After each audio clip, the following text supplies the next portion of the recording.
Issand, õnnistagu meid ja hoidku meid. Issand, laske oma pale paista meie peale ja olgu meile armuline. Issand, tõstku oma pale meie üle ja andku meile oma rahu.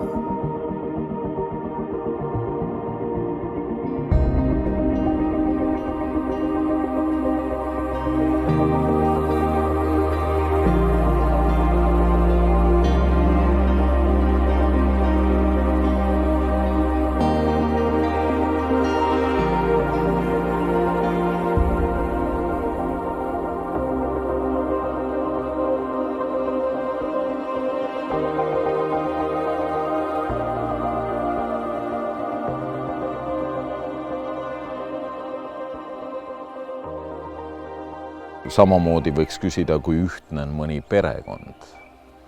Milliseid ühiseid väljasõite nad näiteks korraldavad?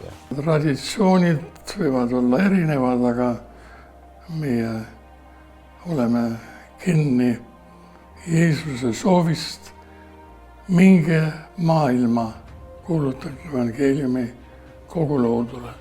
Me teatavasti moodustume ajalooliselt erinevatest ärkamisliikumistest ja meid ühendab tegelikult kogemus sellest, et Jumal muudab elu. Ja oleme viimastel aastatel ka rääkinud sellest, et me oleme elu muutev usuliikumine. Ja see ühendabki meid, et meil on üks eesmärk, me liigume ühe asja nimel ja see on ka meie elu muutnud ja me oleme selleks, et Jumal saaks meie kaudu ka teiste inimeste ja selle maailma elu muuta. Baptisti kogudused on evangeeliumi kristlaste vabakoguduste taustaga kogudused ja ka mõned nelipühi kogudused. Ja täna veel isegi nii-öelda neid uusi kogudusi, mis alati ei määratle ennast nii meie vanades kategooriates. Aga sellele vaatamata, ma arvan, see kaasaja sõna on võrgustik. Me oleme õppinud väga erinevatest tagapõhjadest tulnud kogudusega koos töötama. Et mingeid asju me teeme oma koguduses, nii nagu meil on tavaks, me oleme harjunud ja õigeks peame. Aga kui me kokku saame, siis me enam-vähem teame ka, need tulevad sealt, nemad on natukene sellised ja need teised, nendel on sellised eripärad, aga me saame hakkama, et me nendes põhiasjades siis tajume ühtsus. Kui oli ka küsimus see, et kas me nii suure kirjususe juures suudame koos edasi minna või pöördume ajalukku tagasi, siis nagu ma tõstatasin 4 asja. Ja need on jäänudki meie liidus nüüd üsna nii põhiprintsiipideks. Et me oleme piibli liikumine, evangeelne liikumine, pühitsuslik liikumine ja koguduslik liikumine. Et kui nüüd mõelda, et siin refräärina kõlab see liikumine, et see nagu näitab ära, et me ei ole mingi niisugune kiriklik konstruktsioon või institutsioon, vaid me olemegi kogu aeg koos Issandaga nagu Jumal rahvas teel tõotatud maale, kui liigume.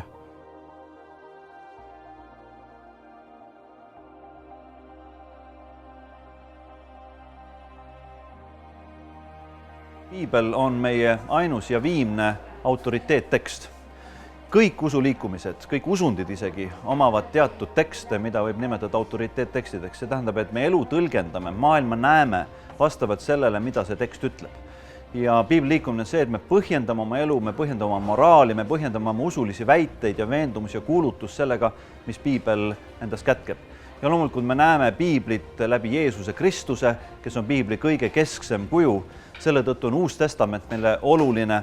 Me tõlgendame ka Vana Testamenti ja kogu piibli materjali läbi selle, mida Jeesus teeb ja mis Uues Testamendis meile on antud kui pärand ellu viimiseks. Ja me püüame oma koguduste elu korraldamisel ja võib-olla peaks alustama sellest, et iga ühe uskliku elu ja ellu suhtumise ja vaimuliku arusaamise korraldamisel ja kogudusliku elu korraldamisel aluseks võtta ikkagi seda, mida me leiame pühakirjast.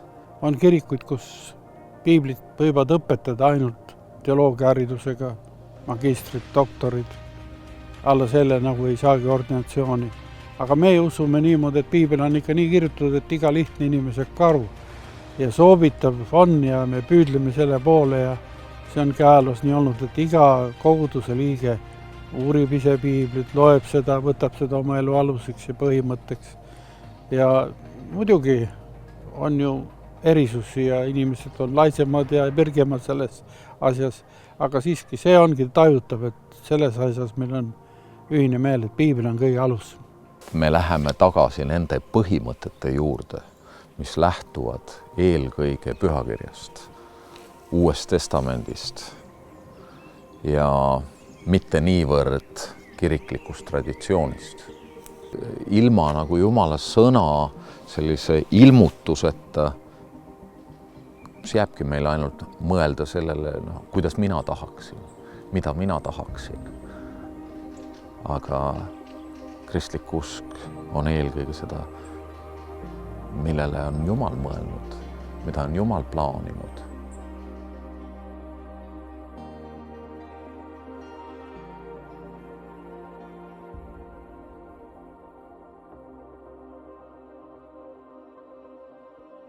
No on kaks nagu mõistet, mis on ka eesti keeles.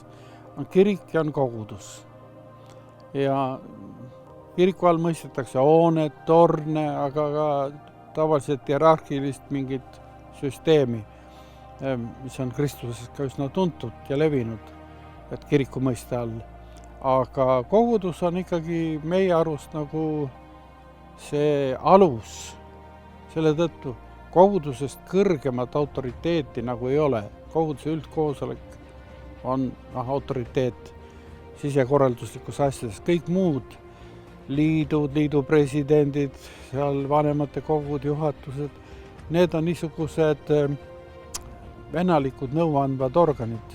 Ja nende autoriteet püsib ainult sellel, kuivõrd neid nagu tunnustatakse vendadena ja nagu Jumala vaimust juhitutena. Nii et see kohalik kogudus on väga kõrgele tõstetud ja koos sellega on sellega väga suur vastutus. Ja eelkõige ta tähendabki seda, et me usume, et see üksik kogudus, et selles avaldub Kristuse ihu täiuse. Et kõik see, mida apostel Paulus kas või Korintuse kirjas rääkides vaimuviljadest või vaimuandidest, mis on ühe koguduse ülesehitamiseks vajalikud, siis iga üksik kogudus, väike või suur, võib ütelda, et selleks, et Kristuse ihu saaks tõeliselt toimida selles paigas, selles kogukonnas, meie aja väljakutsetega hakkama saada. Selleks me vajame, et Jumala püha vaim toimiks selles kohalikus ihus ja ta saaks teha seda, milleks Jumal on ta pannud või kutsunud selles ajas. Nagu oma suures peres vanematel koos, noorematega koos ja see on meie liidu omapäraks külastamine, abistamine, midagi head, rõõmusõnumit, nagu evangeelium seda meile esitab. Jeesus ütles, et mina rajan oma koguduse ja meie oleme Jeesuse poolt rajatud koguduste liikumine. Kui me loeme Uut Testamenti, siis me näeme, et Ilmutuse raamatus, kui kogudused on juba tekkinud ja levinud üle kogu toonase Rooma impeeriumi, siis Jeesus annab oma kogudustele ka juhtnööre ja seal on 7 läkitust, kus on öeldud nõnda, et kellel kõrv on, see kuulgu, mida vaim ütleb kogudustele. Ja me usume seda, et kogudused tunnetavad Jumala tööd ja Jumala plaane, Jumala eesmärke püha vaimu ja püha kirja juhtimise järgi. Ja selle tõttu me ütleme ka seda, et inimesed, kes on koguduses, on ühendatud niisuguse jüngerliku kogukonda, kellel on suurem missioon kui lihtsalt oma isikliku elu äraelamine. Me usaldame koguduse otsuseid, me püüame oma elu korraldada vastavalt sellele, mida kogudus otsustab ja kogudus on meie jaoks autoriteet, kes aitab ellu viia Jumala plaani. Me oleme rõhutanud, et Issand ja püha vaim, nad ilmutavad ka koguduse kaudu oma tahet. see niisugune teatud ühtne tunnetus. Me ei ole just täpselt ära määratlenud, missugune see kogudus on, aga samas ikkagi meie arusaam on muidugi see, et kogudus koosneb uuesti sündinutest inimestest, kellel on isiklik suhe Jumalaga.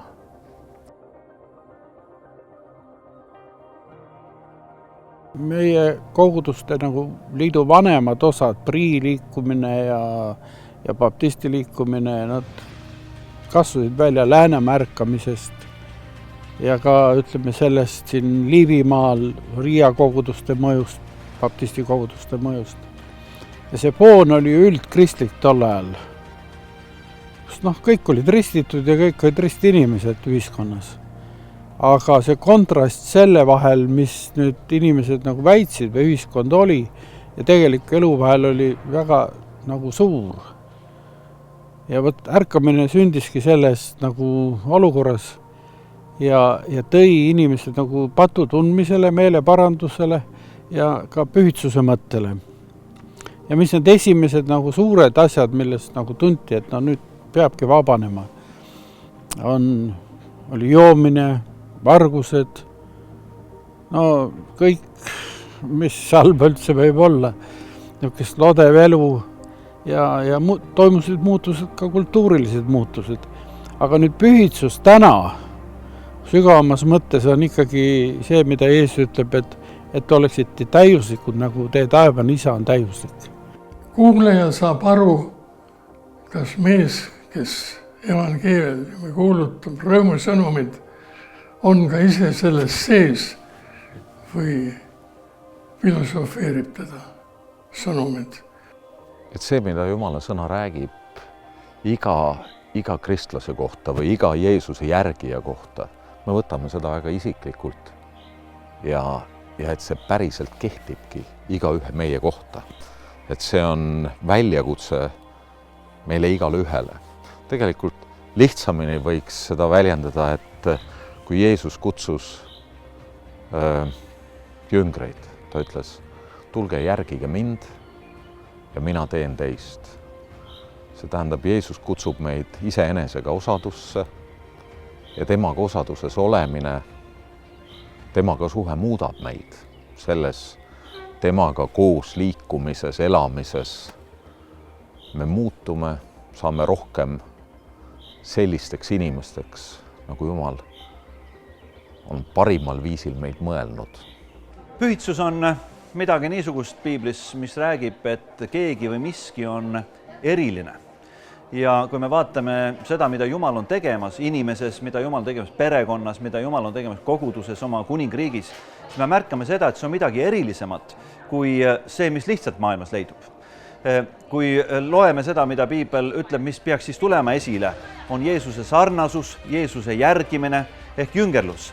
Ja ma isiklikult näengi seda, et kui ma olen ennast defineerinud pühitsusliku liikumisel, see tähendab seda, et me püüame saada rohkem Jeesuse sarnaseks. Me püüame olla selleks, keda Jumal oli läkitanud Jeesuse kujul siia maailma. Jeesus ütles, nii nagu isa on läkitanud minu, nõnda läkitan mina teid. Meie olemine, see, mida me mõtleme maailmast, mida me ütleme, aga eelkõige ka mida me teeme ja vahel isegi ka seda, mida me tegemata jätame. See peaks peegeldama seda, milline on Jeesus. Ja algusest peale on nii baptisti kogudused kui evangeeliumi kristlased kui ka nelipühelased siiski nagu püüdnud elada välja, praktiseerida seda Uue Testamendi standardit. Et see ei tähenda, et me oleksime suutelised seda nii ütelda 100% täitma, aga see on midagi, mida me oleme seadnud eesmärgiks. Jumala missioon on suurem kui meie ise ja samamoodi on ta suurem kui ka meie liit ise. Aga me oleme üks osa sellest suurest missioonist. Tunnetada, kogeda, jagada Jumala riiki ja laiendada selle mõõtmeid, selle mõju selles maailmas. Ja Jeesus andis meile selle missiooni ka käsu vormis, ütles, et minge, tehke jüngriteks kõik rahvad, neid ristides isa, poja ja pühavaimu nimesse ja õpetades pidama kõike, mida mina teile olen käskinud. See on meie missioon. Samuti armastada Jumalat, oma ligimest nagu iseennast. Need on kaks asja, mis on Jumal jätnud meile armastuse käsk ja üngerluse käsk. Ja kui me seda missiooni täidame, siis me olemegi missiooni liikumine. Onken, kes kunagi ütles, et iga baptist on missionär. Ja seda võib täiesti vabalt laiendada kõikidele meie liitu kuuluvatele teiste ajaloolise taustadega koguduste kohta ka ja me võimegi öelda, et tegelikult meie nägemus ja igatsus on see, et iga meie liidu koguduse liige on missionär. See kõige suurem missioon, mida me peaksime silmas pidama, on 6 päeva nädalas. 7 muidu ka, pühapäeval ka. Et me olemegi seal, kus me oleme, oma töökohal, koolis, kus iial, et me tunnistame oma usku. Et mul on suht vähe usku uhketesse programmidesse, aga sellesse küll, et iga inimene võib olla missionär ja see oleks nagu meie liidu üks hea tunnus ja seda on läbi aegude olnud, aga ega see ka on vahelduv eduga. Ja tunnen rõõmu, et see põhimõte missionääridena olla suguvõsas, töökohtadel, kogudustes, kõikidel üritustel, mida kristlastena, kuhu meid oodatakse, me lähme rõõmusõnumina ja see on meid ühendanud. Temaga koos teel olles hakkad sa mõistma, mis on temal mõtetes, mis on Jumalal mõtetes. Sinuga, sinu eluga ja sinu kaudu, mida ta tahab teha, kuidas ta tahab mõjutada teiste inimeste elusid. Et me oleme kõik omavahel seotud, me oleme ise kuidagi jõudnud siia punkti. Ja tegelikult Jumal tahab kasutada meid kellegi juhtimiseks edasi lähtuvalt tema plaanist.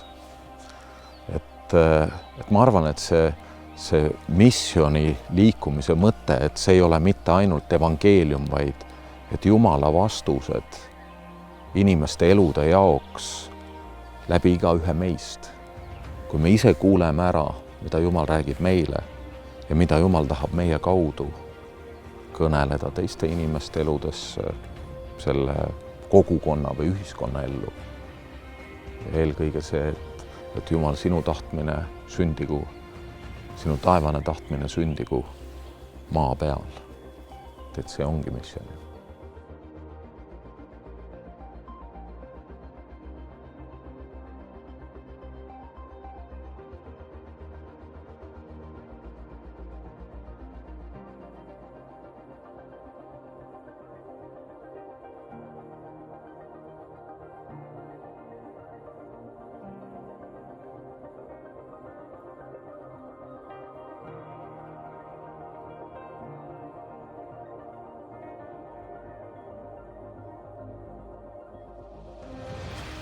Issand, õnnistagu meid ja hoidku meid. Issand, laske oma pale paista meie peale ja olgu meile armuline. Issand, tõstku oma pale meie üle ja andku meile oma rahu. Amen.